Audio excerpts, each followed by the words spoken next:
RTP. Ya está con nosotros Javier Gutiérrez Enrique, sociólogo, con quien vamos a conversar sobre la inseguridad en el país. Y hay una pregunta que lleva a esto, y es ¿qué conlleva la violencia en la sociedad y también desde cuando comenzamos a registrar números altos de muertes violentas, de extorsión y asesinatos y más, al día de hoy?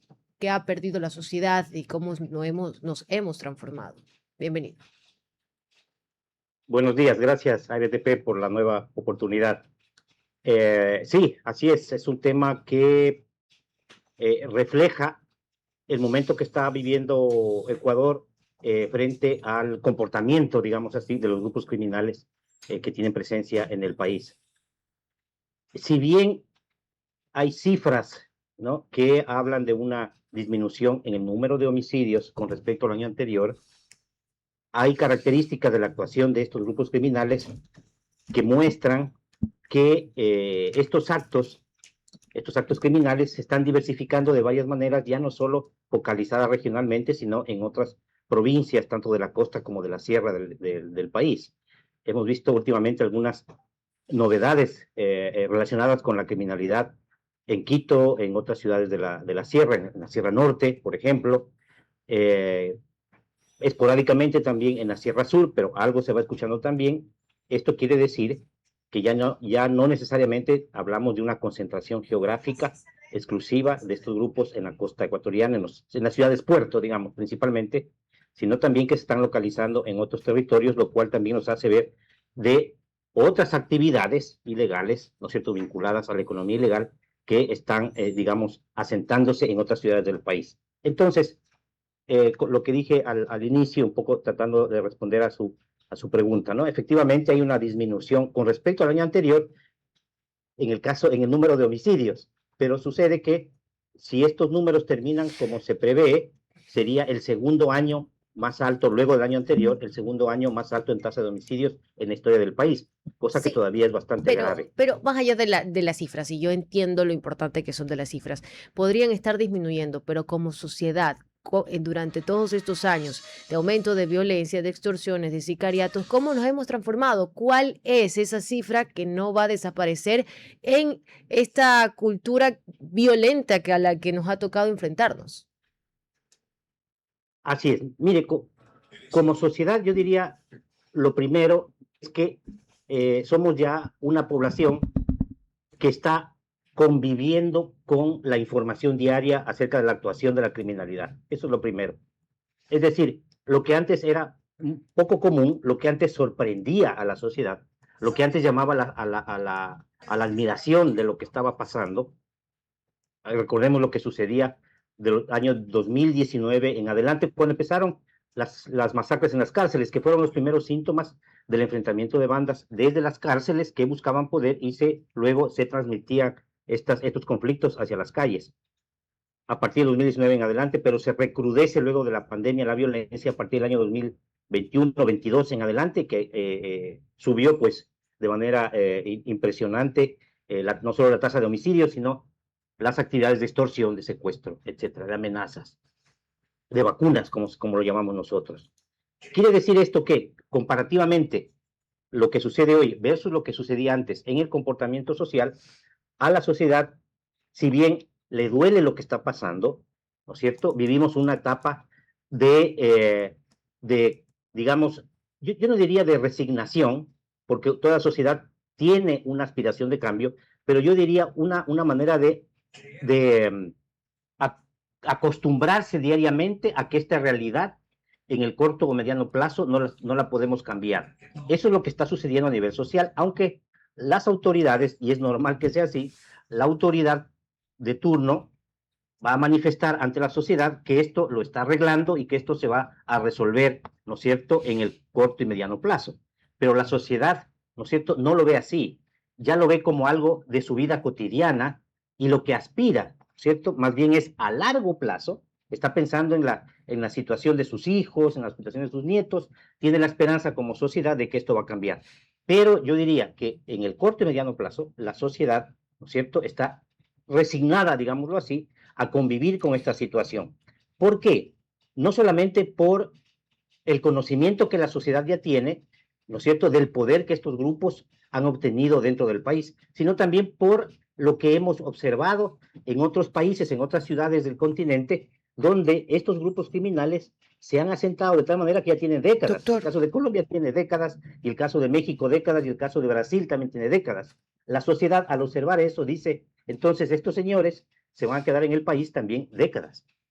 doctor Gutiérrez, ¿cómo está? Muy buenos días. María Fernanda Buenos Perrone, días. ¿cómo le va? Doctor, quiero separarme un momentito del hecho violento delictivo y quería pensar un poquito nada más en la sociedad. ¿Es acertado decir que la sociedad de hoy, que los miembros de la sociedad de hoy, somos más violentos y tenemos respuestas mucho más violentas y agresivas? Esa es una muy buena pregunta, porque de alguna manera refleja la percepción que tiene la sociedad respecto a lo que está pasando, ¿no? A ver, yo creo que históricamente somos una sociedad que para resolver los conflictos sociales o los conflictos políticos, ¿no es cierto? Se ha actuado de manera violenta a lo largo de la historia, no solo de Ecuador, sino Latinoamérica. Latinoamérica es un continente atravesado por actos violentos desde la época de la conquista, digámoslo así, y luego en las etapas ya de independencia y de procesos de asentamiento o de consolidación de las repúblicas. Recordemos que también somos sociedades donde continuamente hemos registrado guerras, conflictos internos, etcétera. Entonces somos una sociedad que ha estado marcada por las respuestas violentas frente a los conflictos. Es decir, muchos de los conflictos políticos, de los desacuerdos sociales, se han tratado de resolver a través de la violencia. Veamos lo que sucede en el tráfico, por ejemplo. Vamos a la vida cotidiana. Vamos a la vida cotidiana. Y esto lo podemos observar en las diversas regiones del país, sean Cuenca, Quito, Guayaquil, etcétera, en las capitales de la provincia, cuando sucede un accidente de tránsito. ¿Qué es lo que suele suceder? Se resuelve el conflicto a través del insulto, muchas veces del golpe, ¿no es cierto? Y hoy por hoy, antes no existían las redes sociales o la manera de grabar los acontecimientos. Hoy por hoy vemos en redes sociales que eso sucede no solamente en Ecuador, sino nos llegan videos de varias regiones del continente con la misma actitud frente al conflicto, en este caso un conflicto de tránsito, ¿no es cierto?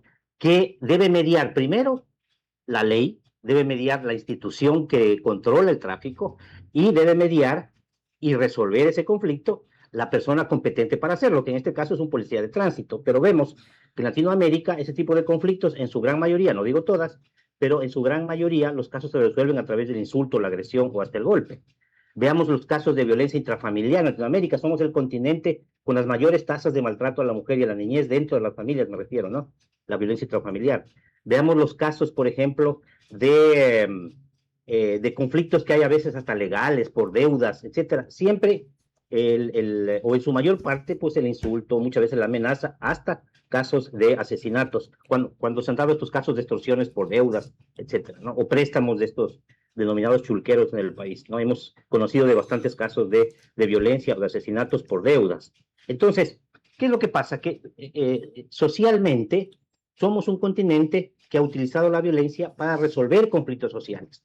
Históricamente hemos sido así. Lo que pasa es que antes no teníamos la información a la mano que ahora la tenemos. Ahora, ante esa realidad debemos sumar algo externo, ¿no? ¿Qué es lo externo en la sociedad?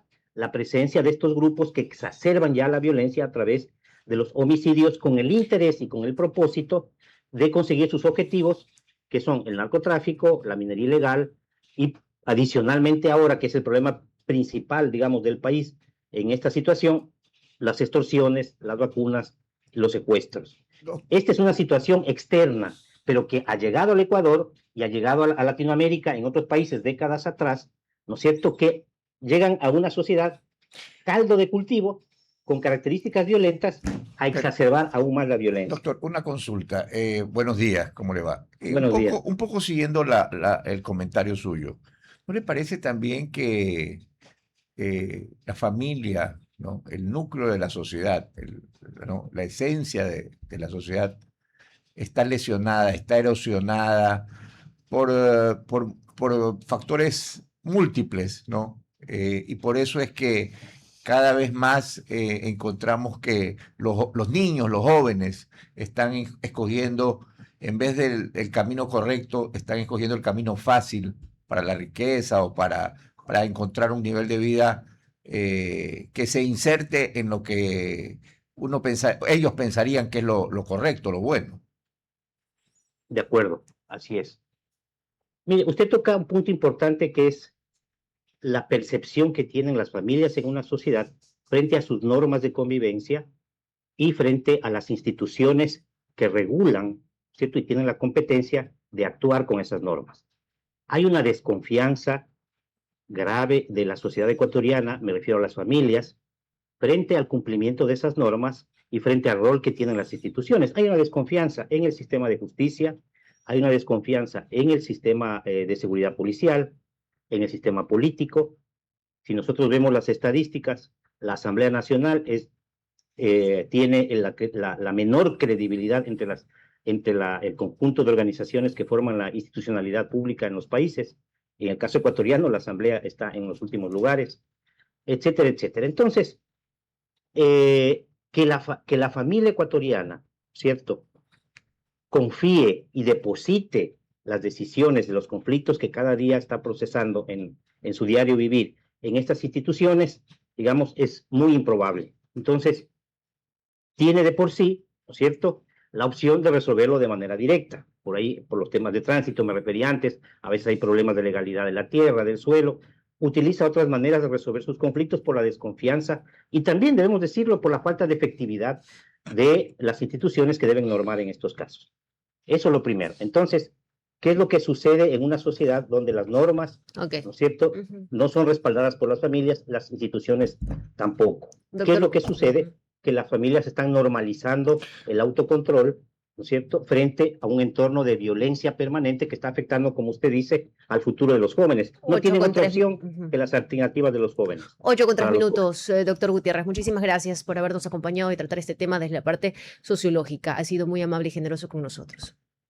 Con todo gusto. Gracias a la radio y a la orden. A usted. RTP